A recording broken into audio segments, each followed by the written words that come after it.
राधे कृष्ण आप सभी को। वैशाख मास महात्म्य के अध्याय में हम महामुनि शंख और व्याध के बीच चल रही ज्ञानवर्धक और बहुत ही रोचक वार्ता को सुन रहे हैं। अब आगे वैशाख मास महात्म्य अध्याय 29।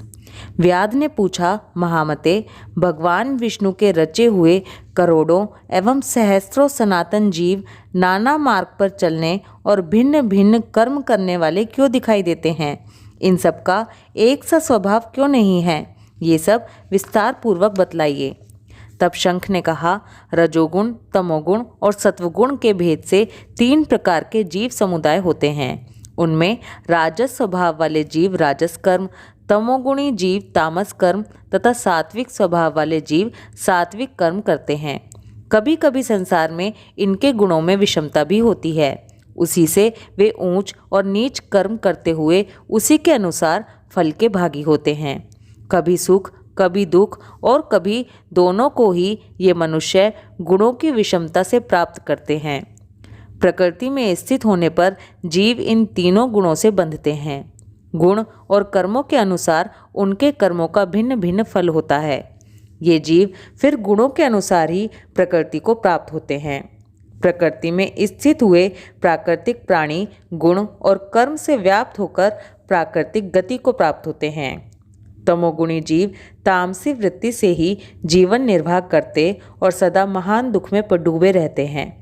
उनमें दया नहीं होती, वे बड़े क्रूर होते हैं और लोक में सदा द्वेष से ही उनका जीवन चलता है। राक्षस और पिशाच आदि तमोगुणी जीव हैं जो तामसी गति को प्राप्त होते हैं। राजसी लोगों की बुद्धि मिश्रित होती है, वे पुण्य तथा पाप दोनों करते हैं। पुण्य से स्वर्ग पाते और पाप से यातना भोगते हैं। इसी कारण से ये मध्य भाग पुरुष बार बार इस संसार में आते जाते रहते हैं। जो सात्विक स्वभाव के मनुष्य हैं वे धर्मशील, दयालु, श्रद्धालु, दूसरों के दोष ना देखने वाले तथा सात्विक वृत्ति से जीवन निर्वाह करने वाले होते हैं। इसलिए भिन्न भिन्न कर्म करने वाले जीवों के एक दूसरे से पृथक अनेक प्रकार के भाव हैं। उनके गुण और कर्म के अनुसार महाप्रभु विष्णु अपने स्वरूप की प्राप्ति कराने के लिए उनसे कर्मों का अनुष्ठान करवाते हैं। भगवान विष्णु पूर्ण काम हैं, उनमें विषमता और निर्दयता आदि दोष नहीं हैं। वे समभाव से ही सृष्टि, पालन और संहार करते हैं। सब जीव अपने गुण से ही कर्म फल के भागी होते हैं। जैसे माली बगीचे में लगे हुए सब वृक्षों को समान रूप से सींचता है और एक ही कुएं के जल से सभी वृक्ष पलते हैं, फिर भी वे अलग अलग स्वभाव को प्राप्त होते हैं। बगीचा लगाने वाले में किसी प्रकार विषमता और निर्दयता का दोष नहीं होता। व्याध ने कहा, हे महामुनि, पूर्ण भोग वाले मनुष्यों की मुक्ति कब होती है? सृष्टि काल या अंत काल या स्थिति काल में? और इनके काल की मर्यादा कितनी है?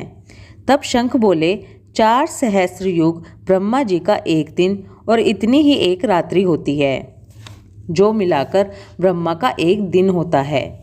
15 दिन का एक पक्ष और 2 पक्ष का एक मास, 2 मास की एक ऋतु, 3 ऋतुओं का एक अयन होता है और 2 अयन का एक वर्ष होता है।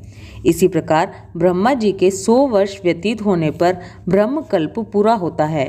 वहीं प्रलय का समय है, ऐसा देवताओं का मत है। प्रलय 3 प्रकार की होती है। एक मानव प्रलय, जब मनुष्यों का अंत होता है। दूसरी दैनंदिन प्रलय, ब्रह्मा जी के दिन की समाप्ति के समय होती है। तीसरी ब्रह्म प्रलय, जो ब्रह्मा जी के लय के समय होती है। 14 मनु के प्रलय होने पर एक दैनंदिन प्रलय होती है। इन प्रलय की उतनी ही अवधि पर्यंत स्थिति रहती है। मनवंतर प्रलय में भूर्भुव स्वः तीनों लोकों का लय होकर चेतन जीवों का ही नाश होता है, लोकों के स्वरूप का नहीं।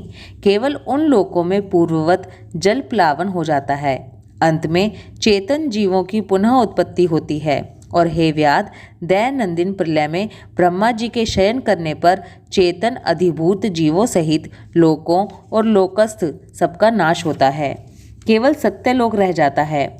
कोई कोई तत्वाभिमानी देवता और मुनि ही तथा सत्यलोक के शयन करने वाले ही बचे रहते हैं। वे सब कल्पांत तक सोते रहते हैं। फिर रात्रि के समाप्त होने पर पूर्व सृष्टि के अनुसार ब्रह्मा जी सृष्टि की पुनः रचना करते हैं। ऋषि, देव, पितृलोक और वर्ण धर्मों सहित 4 वर्णों को अलग अलग रचते हैं। तब चक्रधारी विष्णु के दशा अवतार पुनः नियम के अनुसार होते हैं। जो देवता ऋषि ब्रह्मा जी के संग मुक्ति पाने वाले हैं वह ब्रह्मलोक में ही रहते हैं, और जो राजा, साधु और सिद्धि को प्राप्त हुए ब्रह्मलोकवासी हैं वे सब सत्यलोक में ही स्थिर रहते हैं, यहाँ नहीं आते। कलयुग समाप्त होने पर दैत्यों का नाश होता है।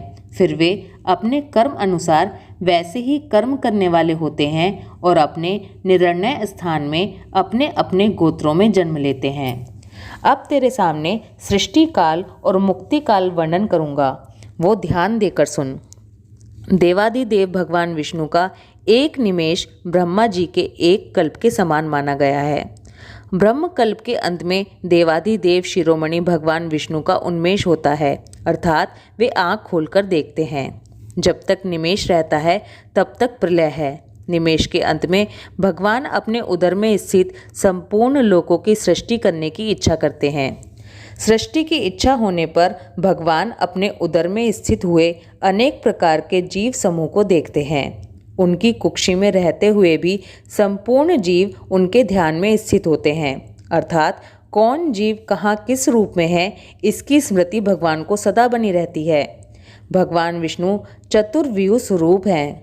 वे उन्मेष काल के प्रथम भाग में ही चतुर्व्यूह रूप में प्रकट हो व्यूहगामी वासुदेव स्वरूप से महात्माओं में से किसी को सायुज्य, साधक, तत्वज्ञान, किसी को सारूप्य, किसी को सामीप्य और किसी को सालोक्य प्रदान करते हैं।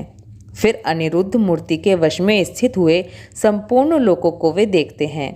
देखकर उनमें प्रद्युम्न मूर्ति के वश में देते हैं और सृष्टि करने का संकल्प करते हैं। भगवान श्री हरि ने पूर्ण गुण वाले वासुदेव आदि 4 व्यूह के द्वारा माया, जया, कृति और शांति को स्वयं स्वीकार किया है। उनसे संयुक्त चतुर्व्यूहात्मक महाविष्णु ने पूर्ण काम होकर भी भिन्न भिन्न कर्म और वासना वाले लोकों की सृष्टि की है। उन्मेष काल का अंत होने पर भगवान विष्णु पुनः योग माया का आश्रय लेकर व्यूहगामी संकर्षण स्वरूप से इस चराचर जगत का संहार करते हैं। इस प्रकार महात्मा विष्णु का यह सब चिंतन करने योग्य है। ये सब करने योग्य कार्य भी बतलाया गया है, जो ब्रह्मा आदि योग से संपन्न पुरुषों के लिए भी अचिंत्य एवं दुर्भाव्य है। यह सुन व्याध ने पूछा, हे महाराज, भागवत धर्म कौन से हैं और किन धर्मों से विष्णु भगवान प्रसन्न होते हैं? व्याध के ऐसा कहने पर शंख बोले, जिनका चित्त सदा विष्णु भगवान के चरणों में व हरि स्मरण में रहता है, जो लोग ममताहीन रहते हैं, सदाचारी और परोपकार करते हैं, जिनको शास्त्र, गुरु, साधु और शुभ कर्म में विश्वास है और जो सदा विष्णु भक्त हैं, वही भागवत धर्म है। सब देशों में घूमना, सब कर्मों को करना और धर्मों को सुनना, परंतु उनमें चित्त नहीं लगाना। चित्त विषयों में रखने वाले कुछ भी नहीं कर सकते। कामना रहित होकर श्रद्धा पूर्वक जो विष्णु संबंधी धर्म किए जाते हैं वही भागवत धर्म है। इस लोक में और परलोक में सुख देने वाले क्षीर सागर में लक्ष्मी जी को भगवान ने वैशाख के धर्म बतलाए हैं, जो विष्णु भगवान को प्रसन्न करते हैं। धन पाकर बावड़ी, कुआं, सरोवर बनवाना, मार्ग में छाया करना, प्याऊ बनवाना, सुपात्रों को दान करना, छतरी, जूता, खड़ाऊं, सुगंधित द्रव्य, कपूर, पुष्प, तांबुल, गोरस, शहद, चटाई, कंबल, पलंग, वस्त्र, अन्न का दान और गोदान, रास्ते के थके हुए ब्राह्मणों आदि के चरण धोना, पंखे से हवा करना, उपटन करना, शरबत पिलाना, नमक मिली छाछ, ईख, ककड़ी तथा रसायन का दान संपूर्ण पापों को नाश करने वाले हैं। पितरों का तर्पण करें, तेल उपटन छोड़ दें, कांसे के पात्र में भोजन ना करें, निषिद्ध भोजन और व्यर्थ विवाद ना करें। लौकी, गाजर, तोरई, चौलाई, बैंगन, मसूर, मूली, गुलर, बेलफल, लिसोड़ा का सेवन वैशाख में भूल करके भी नहीं करना चाहिए। इससे चांडाल की योनि में जन्म लेकर 100 जन्मों तक पशु बनेगा। मधुसूदन भगवान की प्रसन्नता के लिए प्रातःकाल स्नान कर विष्णु भगवान की प्रतिमा बनवाकर वस्त्र आभूषणों से सुसज्जित कर नित्य कर्म करके पूजन करें और वैशाख महात्म्य की कथा मन लगाकर सुने तथा ब्राह्मण को भोजन करा दक्षिणा सहित प्रतिमा ब्राह्मण को अर्पण करें। वैशाख की द्वादशी को दही और अन्नदान, जल का घड़ा, तांबुल, फल और दक्षिणा योग्य ब्राह्मण को दें। धर्मराज को प्रसन्न करने के लिए दही और अन्न, तांबुल, दक्षिणा दान करें। पहले दही और अन्न से पितरों की तृप्ति को अक्षत दें, फिर गुरु और विष्णु को दें और यथाशक्ति गोदान कर वैकुंठ प्राप्ति के निमित्त विष्णु भगवान से प्रार्थना करें।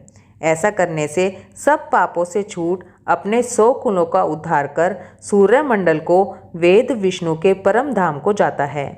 जब श्रुतदेव जी वैशाख मास के धर्मों की कथा कह रहे थे, इतने में ही वहाँ पंचशाखी वृक्ष पृथ्वी पर गिर पड़ा और उस वृक्ष की कोटर में से एक बड़ा भयंकर सर्प तत्काल पाप रूपी देह का त्याग कर हाथ जोड़कर सिर झुकाकर वहीं बैठ गया। वैशाख मास महात्म्य अध्याय 29 समाप्त। ओम माधवाय नमः। राधे कृष्णा।